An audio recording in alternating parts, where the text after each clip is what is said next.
안녕하세요. 주식 정리드리는 주정남입니다. 오늘도 이전에 있었던 이 미국 시장이나 이런 것들 한 번씩 훑어보고 그리고 어떤 이슈가 있는지 본 다음에 개별 종목 한번 보도록 하겠습니다. 자, 일단 금일 미국 증시는 휴장을 앞두고 FOMC 의사록 공개 및 각종 지표를 발표했는데요. 미국 상무부가 발표한 10월 PC 가격 지수는 전월 대비 0.6%, 전년 동월 대비 5% 정도 상승했습니다. 음식과 에너지를 제외한 근원 PC 같은 경우에는 0.4%, 4.1% 정도 상승해가지고 지속적으로 높은 수치를 유지를 하고 있는 걸 확인을 할 수가 있었고요. 다만 그런 상황 속에서도 미국 노동부가 발표한 지난주 신규 실업수당 청구 건수 같은 경우에는 전주 대비 7만 1천 건이 감소한 19만 9천 건을 기록한 걸 확인할 수가 있었습니다. 이 수치는 팬데믹 이후 최저치이며 1969년 11월 이후 가장 낮은 수치다. 이렇게 볼 수 있습니다. 그러니까 이제 어느 정도 노동시장 자체는 올라오고 있다라는 걸 알 수가 있는 그런 상황이 아닐까 싶어요. 자, 그리고 이 페드의 FOMC 11월 의사록이 공개가 되었죠. 여기서 이제 나온 내용이 인플레이션이 목표보다 높은 수준을 지속할 경우에 테이퍼링 속도를 더 빠르게 조정하고 금리 인상을 준비해야 한다라는 점을 언급했어요. 향후 긴축의 경계감이 커지는 발언들을 이번에 계속해서 했기 때문에 달러가 강세의 모습을 보여주는 것이다라고 생각을 해볼 수가 있고, 이러한 부분은 각국의 증시에도 악영향을 미칠 가능성이 크기 때문에 한국 역시도 조심을 해서 지켜봐야 되는 내용이겠다. 이렇게 볼 수 있겠습니다. 이게 왜 그러냐라고 하면요. 미국에서 금리를 올리게 되면은 해외에서 이 투자가 되어 있는 달러를 회수를 하려고 할 것이고, 그러면 원 달러에서 이제 변동이 크게 나올 거란 말이죠. 근데 만약에 원 달러 기준으로 지금 1188인데 2000원까지 10원 정도만 올라간다라고 하더라도 그냥 10원을 1%라고 잡는다라고 칠게요. 간단하게. 이 환차손이 1%만 난다라고 했을 때 1조 투자한 사람은 100억이 날아가는 겁니다. 그냥. 외국인 입장에서는 손실을 최소화하기 위해서 돈을 뺄 수가 있는 거고, 그렇게 되면은 기존에 들어가 있던 종목들에서 돈을 뺄 수밖에 없겠죠. 그럼 매도세가 강해진다라는 소리고, 그러면 지수 전체로 봤을 때 악영향으로 연결을 할 가능성이 크다라는 겁니다. 그래서 이 부분은 조심을 해야 되기 때문에 달러 인덱스는 꼭 주의해서 보시면 좋겠고요. 자, 채권을 봤을 때 오전에 발표된 3분기 GDP 그리고 주간 실업보험 청구 건수 그리고 10월 PC 가격 지수 영향으로 상승하던 국제 금리가 FOMC 발표 이후에 장기 금리 위주로 하락이 나오면서 혼조 마감했습니다. 단기채는 여전히 수익률이 상승하는 모습을 보여주고 있는데 이 이야기는 뭐냐 하면 단기채에서는 돈이 빠지고 있다라는 얘기예요. 자, 미국 채권도 계속해서 보시면 되겠고요. 이 채권 같은 경우에는 아시겠지만 이 수익률이 올라가면은 은행 쪽이 꿈틀꿈틀하는 모습을 보여주곤 합니다. 여전히 높은 수치를 유지를 하고 있고 그 올라간 수치 대비해가지고 한국의 은행주들 같은 경우에는 크게 꿈틀한 모습은 아직 안 보여줬기 때문에 금리 쪽 계속 주목하면서 한국 은행주들 체크하면 좋겠고요. 달러 인덱스 같은 경우에는 강세가 지속되는 모습을 확인할 수가 있습니다. 자, 그리고 미중 갈등 심화, 대만을 놓고서 계속해서 말이 오가고 있죠. 여기서 나오는 리스크로 인해서 한국이 어느 포지션에 끼게 될지, 이게 고래 싸움에 새우등 터진다고 과연 어떤 식으로 진행될지 모르겠지만 요거 무조건 봐야 되고요. 그리고 이제 헝다 리스크가 정말 큰 게 12월 달에 하나가 다가올 예정입니다. 헝다가 올해 말고도 내년에도 갚아야 될 채권이 상당히 많긴 한데 근데 이제 올해 같은 경우엔 12월 달에 제일 큰 게 하나가 남아 있거든요. 하다 보니까 헝다 이 디폴트 얘기가 12월 달에 보다 더 심각해질 수 있다. 이러한 부분은 중국 증시는 물론이거니와 한국 증시에도 악영향을 미칠 수 있기 때문에 이건 조심을 해야 된다. 어떻게 보면 피해가는 것도 하나의 좋은 방법이다. 이렇게 생각해 볼 수 있겠죠. 자, 그리고 중국이 11월 다시 그리고 중국이 11개월 만에 호주 석탄 수입을 재개한다라고 합니다. 일단 미세먼지는 계속 늘어나겠죠. 그동안 이 석탄 가격 증가한 것 때문에 어떻게 보면은 중국의 전력난이 심했던 건데 이번 기회에 석탄 가격을 내릴 수 있는 그러한 이슈가 나온 거니까 아마 한국의 미세먼지는 계속되지 않을까. 다만 이제 중국의 전력난으로 인해서 소재 관련해서 올라갔던 친구들이 떨어질 가능성이 높아 보인다. 그래서 거기 이제 수혜를 받을 기업들도 찾아보시면 좋겠습니다. 자, 그리고 한국 같은 경우에는 확진자 숫자가 폭등을 했어요. 뭐 4천 명을 넘는다라고 하는데 유럽은 재봉쇄 이야기도 나오는 지역들이 꽤 많죠. 이미 진행한 데도 있고. 그래서 이 코로나 관련해가지고 다시 한번 치료제, 백신, 진단키트 쪽이 계속해서 꿈틀할 가능성이 높아 보인다. 다시금 또 한국이 봉쇄 이야기도 나올 수도 있는 거예요. 이건 체크를 해야 되고, 그리고 디지털 엔화가 나온다라고 하네요. 디지털 위안화 얘기도 나온 지가 꽤 됐던 것 같은데, 엔화까지 나온다라고 하면은 디지털 원도 나올 가능성이 있으니까 요거는 꼭 확인을 하시면 될 것 같고, 오늘 금융통화위원회가 열린다라고 합니다. 여기서 이제 어떤 얘기가 나올지 그걸 좀 많이 봐야 되는데 아마 장중에 이게 빵 하고 터질 거예요.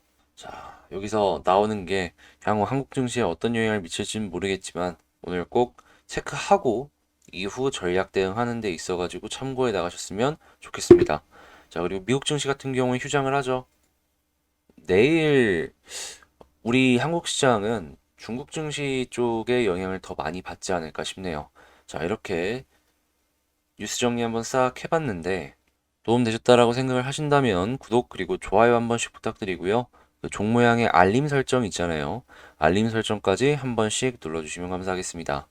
자, 그러면 개별 종목 한번 보도록 할게요. 자, 제가 이번에 가지고 온 종목은 두산중공업입니다. 일단 두산중공업 뉴스 나온 거 한번 보고, 그리고 나서 수급이랑 차트 한번 보도록 할게요. 자, 일단 두산중공업, 두산건설 우선 매수권을 확보했다라고 해요. 이게 뭔 소린가 하고 많은 분들께서 의문을 띄우실 거예요. 간략하게 설명을 드리면, 이 두산건설이 지분 전부는 아니더라도 이 경영권과 이 과반수의 지분을 매각을 했잖아요. FI들에게. 한데, 그 FI들이 다시금 두산건설을 매각을 하게 되었을 때 두산중공업이 그 지분을 다시 우선적으로 매수를 할 수 있는 권리를 확보했다. 이런 뉴스가 나왔다라고 보시면 됩니다. 물론 실제로 우선 매수권을 행사할 가능성은 크지 않다라고 보는데 근데 이제 아무래도 애착이 있다 보니까 혹시 모를 상황에 대비해서 두산중공업이 이러한 권리를 확보한 것이 아닐까 싶어요. 이전에 두산건설 때문에 회사가 휘청했을 때도 어떻게든 살리려는 움직임을 보여줬잖아요. 그러한 흐름의 연속성이 지금도 보여지는 것이다. 이렇게 볼 수 있을 것 같지만 뭐 솔직히 주가에는 그렇게까지 큰 영향은 안 미칠 것 같아요. 지금 당장에는 팔아가지고 이 현금을 확보하는 게 우선이니까 그냥 이런 게 있구나 정도로 파악하시고 넘어가시면 되겠습니다. 자, 그러면 현재 위치에서의 수급을 한번 체크를 해보도록 할게요. 일단 여러분들께서 알았으면 좋았을 내용이 뭐냐 하면 요 부분이에요. 일단 어제 음봉이 나왔는데 외국인이랑 기관은 샀거든요. 그리고 연기금도 들어왔으면 좋겠다라고 했는데 딱 바로 어제 이 확정치로 딱 보았을 때 외국인이 아니 다시 확정치로 보았을 때 연기금이 어마어마하게 사들여줬죠. 요 부분 자체가 우리는 굉장히 긍정적이다라고 해석을 해볼 수가 있는 내용이다라는 겁니다. 게다가 외국인까지도 어제 샀어요. 해서 사실은 개인적으로 느꼈던 게 뭐냐 하면 이 아래로 떨어졌을 때 외국인 기관 사고 나서도 많이 안 올라간 전적이 있기 때문에 올라가는 것들에 대한 기대감은 많이 떨어져 있는 상황이긴 했어요. 그래도 야 이거 외국인 쇼커버링이라고 해석을 해본다면 그러면 겨우 요만큼 떨어져서 먹을 정도면 이 아래로는 안 떨어진다라고 생각을 하는 거 아닐까라는 그림이 그려지더라고요. 그만큼 이 두산중공업이 갖고 있는 지지라인의 힘은 상당하다라는 걸 해석을 해볼 수가 있다라는 것이고 게다가 연기금도 확정치 나오면 좋겠다라고 말씀을 드렸는데 8,500 많이 찍혔죠. 23일 날 쉬어가는 만큼 한 번에 몰아서 산 것이 아닐까 싶을 정도로 강한 매수세인데 이런 모습 많이 나와주면은 아래서 깔아주는 자금이 많다라는 거니까 그냥 박수치면서 볼 수 있겠죠. 자, 향후에도 외국인과 기관에서 수급이 계속 이어져 줄 수 있을지 주목하시면서 보시면은 향후 두산중공업을 홀딩하는 전략에 있어가지고 큰 도움으로 연결해서 볼 수 있지 않을까 싶네요. 자, 그러면 차트를 한번 보도록 하겠습니다. 지금 두산중공업 같은 경우에는 위치상으로 여기가 어떠한 상황인지만 말씀을 드리면요. 중장기 이평선은 우상향이다. 잘 가지고 있어요. 이렇게 우상향 잘 가지고 있는데 근데 21선이랑 11선이 아래로 꺾여 있는 상황이란 말이죠. 이건 지속적으로 말씀을 드리고 있는데 요거 아예 뚫고 올라가서 추세를 다시금 위로 올려갈지 그게 아니라면 이 현재 부근에서 횡보를 길게 하면서 이 21선과 11선을 다시금 정배열로 만들 때까지 기간 조정을 거쳐줄지 요거를 준비하는 그러한 자리다라는 거예요. 물론 그러한 상황 속에서 아래로 빠질 수 있는 것도 염두를 해둬야 되고 말이죠. 아무리 수급이 좋다라고 하더라도요, 갑자기 추세가 이탈하는 그림이 보여지게 되면은 한 번의 추가 조정은 생길 수 있습니다. 주식이라는 건 100% 계속 올라가기만 하는 거 아니라는 건 여러분들 다들 아실 거예요. 그래서 상황별 전략 대응이 무엇보다도 가장 중요해 보인다라는 게 지금 위치로 보여지는데, 자, 이러한 상황을 안 상황 속에서 지지 라인이 그러면 어디 있냐? 자, 22,500원이 되겠습니다. 근데 어제랑은 또 다르게 긍정적인 게 하나 보이고 있어요. 그게 뭐냐 하면 100일 60일선의 골든 크로스가 아마 이번 주 말, 지금 오늘이 25일이면 목요일이잖아요. 못해도 이번 달 말일 한 11월 30일 다음 주 화요일까지는 골든 크로스가 이루어지지 않을까 싶네요. 그런 상황 속에서 현 부근에서 횡보를 하면은 골든 크로스 자체가 힘이 굉장히 강한 시그널 중에 하나거든요. 힘이 이렇게 아래서부터 이렇게 들어와 줄 수 있어요. 그럼 한 번 정도 이렇게 퉁 하고 튕겨 올라갈 가능성 생각을 해볼 수가 있다라는 것이겠죠. 지금 여기 위치는요. 이 매물대를 소화를 하려고 어떻게든 올리면서 떨어지고 올리면서 떨어지고 하고 있거든요. 이 골든 크로스가 올리면서 떨어지고가 아니라 그냥 올려주는 모습으로 연결을 해줄 수 있을지 이건 잘 지켜보시면 좋을 것 같고요. 저항 라인이 있다면 일단 첫 번째로는 요 매물대 개미들이 가장 많이 물린 자리, 그리고 두 번째 같은 경우에는 21선과 11선. 근데 11선은 가까우니까 21선으로 보시는 게 좋을 것 같아요. 이 과거 패턴을 보더라도 11선 돌파한다라고 해서 바로 가는 게 아니라 결국에는 21선을 돌파해야지 그 이상 조금 더 강한 변동성을 보여주잖아요. 이번에도 마찬가지로 21선을 뚫어줘야지 그 다음에 좋은 그림을 생각해 볼 수 있지 않을까 싶습니다.